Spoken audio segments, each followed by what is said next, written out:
From what a journey into yourself. How is the great information post going? Let me remind you, and for new viewers and participants of the Marathon of Silence, I will explain that we have entered the great information post. Together, collectively, we decided to minimize the information spraying that people are severely exposed to on a daily basis. That is, we decided not to surf the internet in search of something new or old, but to reduce family and loved ones, chat rooms and phone conversations to the necessary. For what? To finally love yourself, beloved by God. To go deeper into yourself, into the most holy place, and find the main treasure of your life yourself, because the one you think of today as you is just one of the faded versions of the true you, the God-man. You were dressed in the clothes of certain thoughts. Then you yourself, when you grew up a little, began to dress in thoughts. And you didn't even have any doubts that your thoughts were your real self. No, you had suspicions that something was wrong with yourself, that you could be someone else. This seems to be the only doubt that God the Father, and not Satan, puts into the mechanism of the soul. Doubts are generally a bad thing. But the doubt that you are not living in your real world, but in someone else's matrix, is from God. But then our pseudo-self begins to cling to the images of other people, more successful, more attractive, or simply others. The other day, I was sent an interesting reflection in which I recognized myself before entering the kingdom into the sanctuary that is in me. I will quote this reflection. A glance is a two-way and instantaneous exchange of energy. Simply put, reflection. The appearance of a quantum double of the observer inside the observed, and also the appearance of a quantum double observed inside the observer. Instantaneous, timeless. If you look at God, you will receive his quantum double in yourself. And if the energy potential of the doppelgangers of even a huge number of people around you is not critically dangerous, then the quantum doppelganger of God will simply vaporize your physical substance. Is that why people don't see a prophet from among themselves? The prophets are ordinary people. They go through the path of growing up like everyone else with a bunch of ambiguous and incorrect words and actions, with eclipses of reason from exploding emotions.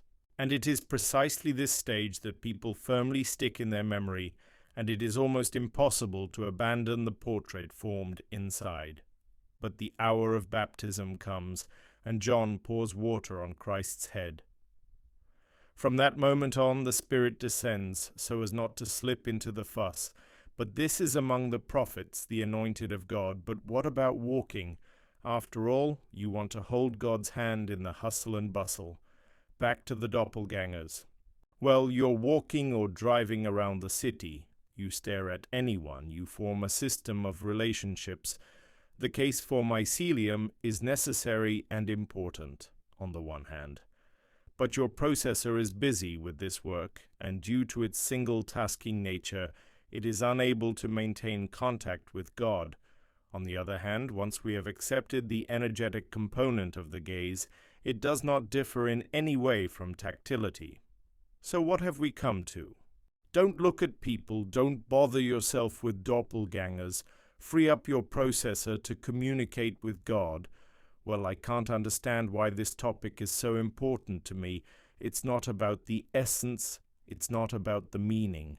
And I understand that genetically I am a man of fuss, not a recluse. Solitude does not add strength. Anxiety and longing of the spirit. But the anointed ones will not have eternal happiness either. The spirit is not permanent. Like Saul, like many other kings, they couldn't handle themselves. The thread of connection with God is as strong as it is invisible, not accessible to the senses. So the anointed ones during their lifetime, just like the rest under God, only by faith. But they do not feel God's hand in their hand. You have to work on yourself, brothers, every day. In my opinion, this is a stunningly accurate observation. And at whatever stage of a person's spiritual formation, he inevitably faces this problem, the problem of a quantum doppelganger in himself, with the inability to even try to find his true self. You have connected with a person with a glance, you have connected with a person with a word, and a part of him remains in you. And sometimes it's not even a small one, and it is from such particles that our external self is made. I often think of the old children's song, From What, From What, From What? Words Yakov Helemsky, music Yuri Chichkov.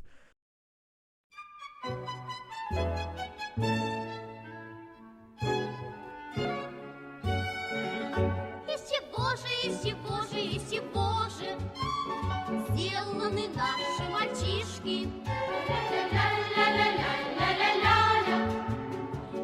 Из веснушек и хлопушек, из линеек и батареек сделаны наши мальчишки. Сделаны наши мальчишки.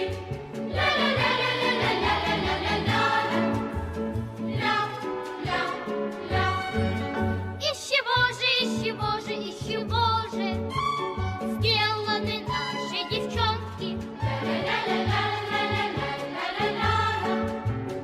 Из цветочков, из звоночков, из тетрадок и переглядок сделаны наши девчонки. Сделаны наши девчонки.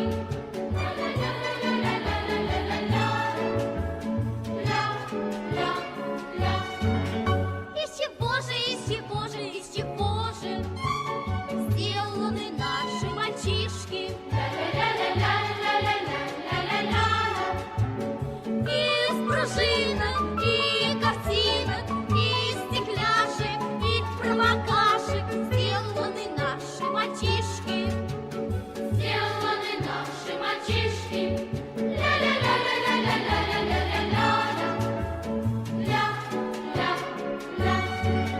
Из чего же сделаны наши девчонки? Из платочков и клубочков, из загадок и мармеладок сделаны наши девчонки. Сделаны наши девчонки.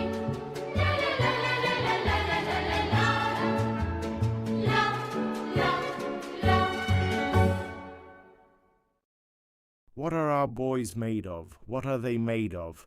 Our boys are made of freckles and firecrackers, rulers and batteries. Our boys are made. What are our girls made of? What are they made of? What are they made of? Our girls are made of flowers and bells, notebooks and glances. I'll stop the song here because it's irrelevant further on. Modern boys and girls, and even you, adults, seem to be made differently. Let me impromptu. What are our boys made of? What are they made of? What are they made of? Our boys are made from iPhones and smartphones, from consoles and games. Our boys are made. What are our girls made of? What are they made of? What are they made of? Our girls are made from the text of lines and bells, from groups and chats, networks and devices. And all this is necessary, even to some extent useful for the life of a social mycelium. But how do you find yourself and remain yourself? It is impossible to find oneself in such information noise, which we allow ourselves to be exposed to. That's why we plunged into information silence. But I'll tell you one secret. When you find yourself and take refuge in your God-given sanctuary, you won't make a fuss about anything. Of course, you will isolate yourself from unnecessary noise, and you will filter light noise from black noise and avoid the dark. But even in a crowd, even in a noisy place filled with people, music, and a lot of distracting events, you will remain your true self. The Apostle James wrote strange lines that you will now understand.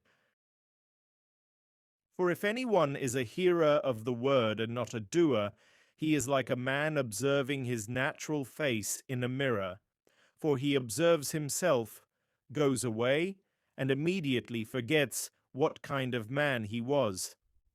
Epistle of James, first chapter, 23rd and 24th verses. What is he talking about?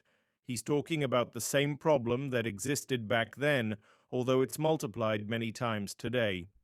This is spiritual masturbation, when a non-spiritual person instantly loses himself in the world. And I'm glad if you recognize yourself in this, because such a loss, or rather its awareness, even suspicion, pushes you to search. And you will search and search until you find yourself in the most holy place. Until you discover the genetic daughter or son of God in yourself, you will not discover that you are one with the Spirit of the Father. The Apostle Paul reveals how this works. Or do you not know that he who is joined to a harlot is one body with her? For the two, he says, shall become one flesh. But he who is joined to the Lord is one spirit with him. First Epistle to the Corinthians, 6th chapter, verses 16 and 17. Jesus said that for adultery or copulation or union with another person, a lustful gaze is enough. And the man is in you, and you are in him. And from this mosaic of people you build your I.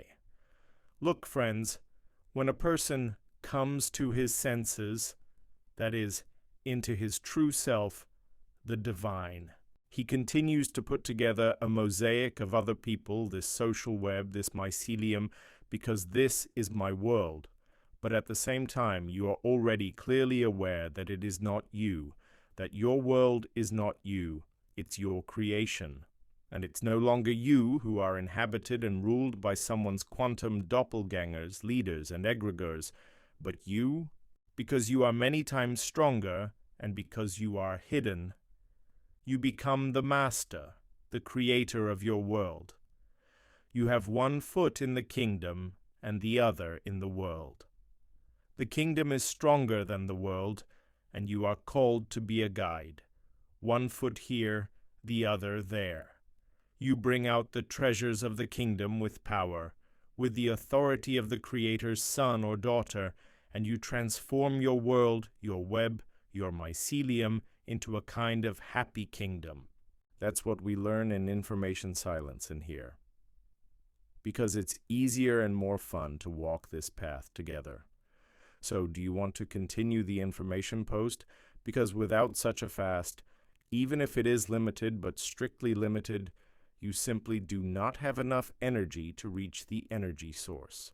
God gives you vital energy for every day so that you can fulfill your dream, so that you can become real.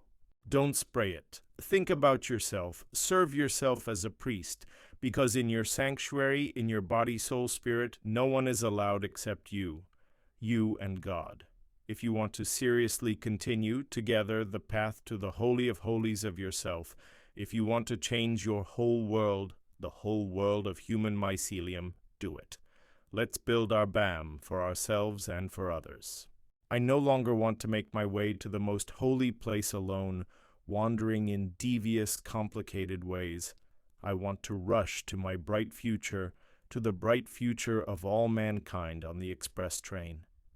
The express won't go for one person, but for all of us, it will. Tutu, everyone on board. The fast train to Station God departs from the first platform. Mourners are kindly requested to leave the carriages. Did you manage to catch the holy train that was sent for you? In it, the driver is the Father, and the conductor is the stalker. In it, the angels of God serve you. Check your tickets. Your ticket must have the following revealed or proclaimed. First, the name of the traveler, and secondly, the destination station, the most holy place. It will be enough for you to tell the angel conductor, to say out loud, "My name is," your name should be here. Insert your name. And I'm going to myself, home, to the station of the most holy place. And you will be allowed into the carriage with a smile. Maybe you're jumping into the last carriage right now. 2-2. The train is leaving.